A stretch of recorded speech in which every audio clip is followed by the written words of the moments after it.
is that we had been talking before any meetings that we had about the pros and the cons, the effectiveness or not of strong mitigations.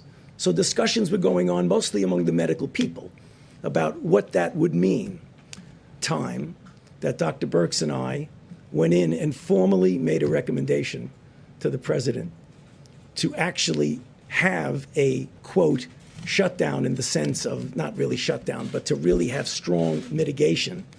We discussed it. Obviously, there would be concern by some that, in fact, that might have some negative consequences. Nonetheless, the president listened to the recommendation and went to the mitigation.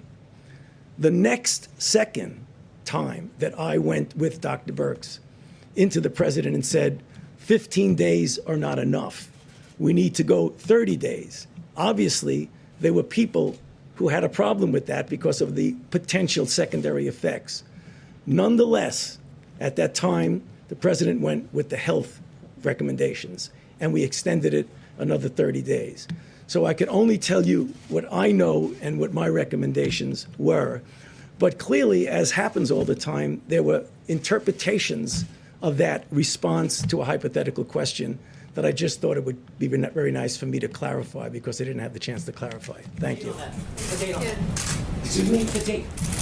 You know, to be honest with you, I don't even remember what the date was. But I can just tell you the first and only time that I went in and said we should do mitigation strongly, the response was, yes, we'll do it. And what did he do? Is that the travel restrictions? No, the travel restriction is separate. That was whether or not we wanted to go into a mitigation stage of 15 days of mitigation.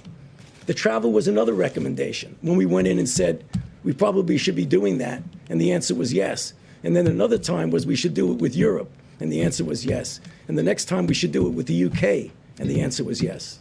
In this interview, you said there was pushback. Yeah. Where did that pushback come from? No, it wasn't, and that was the wrong choice of words. You know what it was? When people discuss, not necessarily in front of the president, when people discuss, they say, well, you know, this is going to have maybe a harmful effect on this or on that.